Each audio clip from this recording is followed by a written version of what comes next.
Hey folks, this is Matt once again, and I wanted to review a comedy since I'm reviewing a lot of action films, comedies, up until October when I do horror films. I wanted to review Clerks. This is Clerks X because this is the 10th anniversary DVD.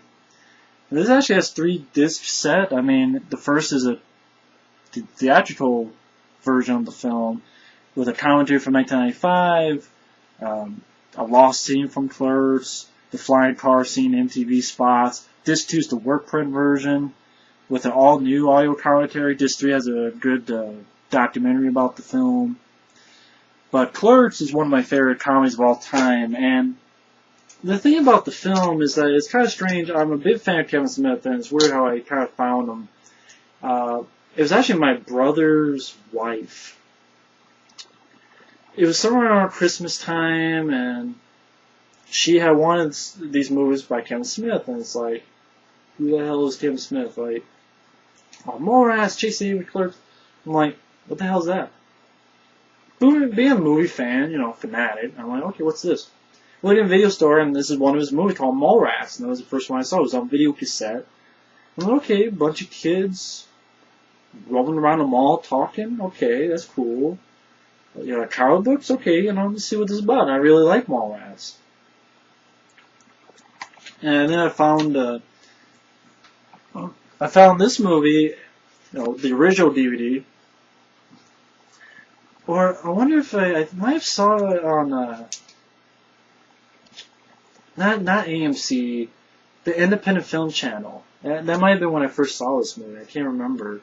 It might have been, and I'm like, wow, this is really fucking funny. This is great. I can't believe this. I can't believe this dialogue and how raunchy. And this was, this film was almost given NC-17 just for dialogue. When the plot's simple, I mean, you have Brian O'Halloran as Dante, who gets woken up and says, you have to come in, it's my day off. I'm not supposed to be here today. And, this is basically his fucking place where, Quit Stop in New Jersey. I was like, well, wait a minute, it's my day off. And it's like, okay, I'll come in for a couple hours. And basically, the first 15 minutes, still good. But basically, this guy who's wanting to pick up cigarettes, this other guy there saying, hey, do you really want that? Check this out, that's, a heart, filled with cancer, get some gum, you don't want this stuff. And basically rouses the whole group, where they're throwing cigarettes at him, and, like, his day is bad. I mean, he gets in there, the locks for the shutters are jammed, the gum, so he has to write with shoe polish, I assure you were open. And then he gets thrown with cigarettes, and his new girlfriend has to bail him out by fire extinguisher, and you find out the guy is actually Representative Chewy's gum. That's why he did this, so get people to buy the gum. But then, like, some talk and banter, and I think that's where you have where the scene that really, starts the movie is he's told her a few women he slept with. And he talks about, how many. He talks with this guy who's actually producer Scott Mosier with the beard. He's like, oh, hey, how's it going? That's beautiful, man. That's beautiful. That's actually producer Scott Mosier, who's worked with Kevin Smith in many films. Him, those two, and Jason Mewes and them are very tight friends. And it's like, oh, I snowballed him. Brian, Dante's like, what's that? It's like, well, first off, he's like, they call him Snowball because he likes to do it, and she explains what it is, where you come in the mouth and you kiss. It's like, people actually request this? It's like, oh, I did it. It's like, you sucked that guy's dick? Wait a minute, you said you slept with like 2 or 3 guys. So I didn't sleep with them. It's like, well, you tell me, how many dicks do you suck? It's like, 36. It's like, what do you mean, 36? Does that include me? 37. I'm 37? And he tells the cousin, my girlfriend just sucked 37 dicks in a row. No, I fucked it up. It's like, my girlfriend just sucked 37 dicks. And the guy goes, in a row? She leaves pissed off. It's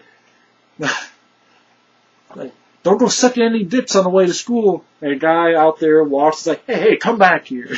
He introduced Randall, Jeff Anderson. These guys work well together. Jeff Anderson has a backward cap, works at a video store, hates the customers. I can relate. I work at a video store, I have a backward cap, and I don't like the customers very much. So I can relate. He just says something, this place would be great without the fucking customers, and I can understand now. But Dante works at a convenience store. He works at a video store, but not really. Like, you have a woman out there, and he's like,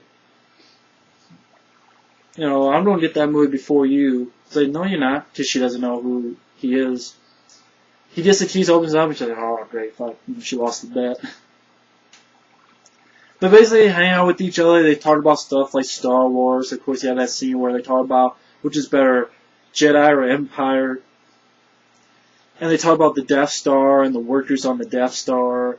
And I'm like, this is really no bullshit. I think this is one of the best scripts. It's very funny. It's very sharp. It's very witty. It's very profanity-laced. But this is a film just about people talking either in a convenience store or a video store. And it works. And again, it's one of my favorite comedies. It's probably, again, if it's not in my top 10, it's probably my top 5, at least. My top 5 favorite comedies. And I know I'm drinking Mountain Dew because, once again, I ran out of Melio or Vault. Pisses me off. But it's just a lot of fun-ass dialogue. Fun-ass dialogue. I mean, of course, you have Jay and Silent Bob, who are dealers outside. Jason Mewes is very funny. He's like, I love women. Stop motion with the beard comes and he goes, fuck you on, Grizzly Adams? He's like, go fuck this bitch, go fuck this bitch, I'll fuck anything that moves.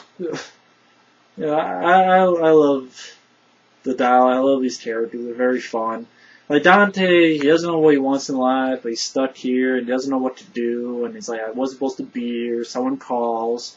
He's obsessed with his old girlfriend, even though he has this new girlfriend who I think looks better than his old one. And actually does shit for him, like cooks some food and shit. Helps him out. But he finds out too late that this is and like, he was supposed to be there, so when he gets a phone call and he has to close up for the night, he's pissed off. He's supposed to have a hockey game. They make a hockey game on the roof where, the ball flies out. It's like, one ball, you came for one ball? You got any balls down there? And Jason Mewes goes, but the biggest pair you ever seen, Dingleberry? But the movie just really is entertaining. It's fucking fun. And, Jeff Anderson wants to go borrow his car. He's like, why? He's like, I want to go to a video store. And Dante's like, you work at a video store. It's like, I work at a shitty video store. I want to go to a good video store.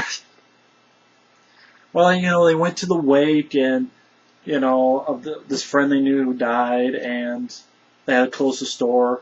They go in, and it just says, Tower Car. 5 minutes later, they're running out with people chasing after them. And they talk about how they, Jeff Anderson knocked the fucking casket over. You don't see it, but actually they animated, and that's what the lost scene, they animated the sequence, which was pretty funny. And then Jeff Anderson comes back after writing a movie and he rents, what was it, Hermaphroditic Porn, the best of both worlds. Oh yeah, like you have that scene where he's on the, what the fuck is it? He's in the video store. And basically, he's calling to order some films. And there's this woman with a girl there, and it's like they want, was it Happy Scrappy Hero Pup? And he's like, okay, and he's like listing names of all these vulgar fucking porn titles. Like, he's like, I like to place a number.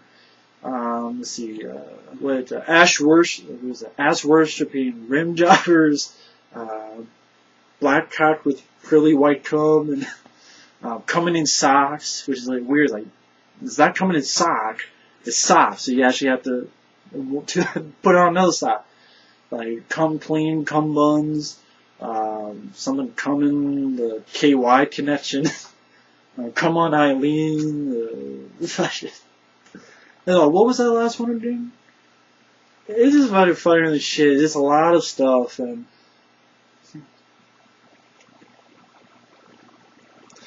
like even little stuff where like Dante and Randall is there at the convenience store. A customer comes, oh, cute cat, because there's a cat there. what's his name? And Randall goes, annoying customer, and he goes, fucking dickhead. Just really smooth way it was delivered, and basically the old girlfriend comes, and Dante's like, oh wow, I want to get back with her, and like, he sets up, and she disappears, and basically she comes back, wow, I can't believe you did that, and they're like, what? Oh, we didn't just have sex. No. Well, who fucks in our bathroom?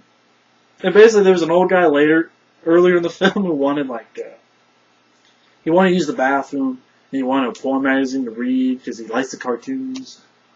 But he finds out the guy who was jerking off in the bathroom died. The light was off because the light goes off at a certain time in that store, and basically she fucked the dead guy.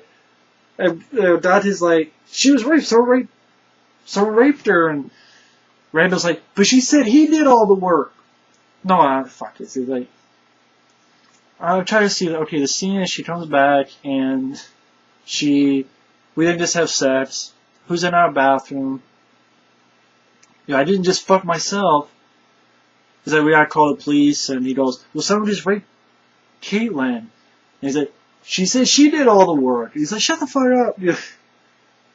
And basically she's sort of comatose in a way, and then the back of an ambulance, and then like the fucking stop motion guy, he just crawls into the ambulance and is like eating something, and they close the doors. And basically the new girlfriend found out that he was trying to deal with his old girlfriend and breaks up with him, and like him and Randall have sort of a fight. Salsa shark. Randall has salsa shark. We don't need a bigger boat. And basically they have a good confrontation. Basically says, hey, don't fucking, it's not my fault that you tried to go with your old girlfriend but not realizing if you wanted your new one. It's not your fault. It's not my fucking fault. And basically, the store gets closed, and it's like, you're closed, and I know in the word print, Dante actually gets shot. Now, it's in the word print, but thankfully, they cut it out. I don't know what the fuck Kevin Smith was thinking. He doesn't really explain on the commentaries why he tried that in the first place. I have no idea why, but it's very strange. Again, it's like that movie, The Telephone. It's like you're having a comedy, only this is a good one, and then boom, right off into dark territory. And I'm like, it doesn't make any sense why to do that. And here, at least, they have the good fortune, like, they cut it out. I'm like, it's a good thing they cut it out. Because it's a fun movie, and then you have this dark ending, and it made no sense. But the movie, it's black and white, has a good soundtrack.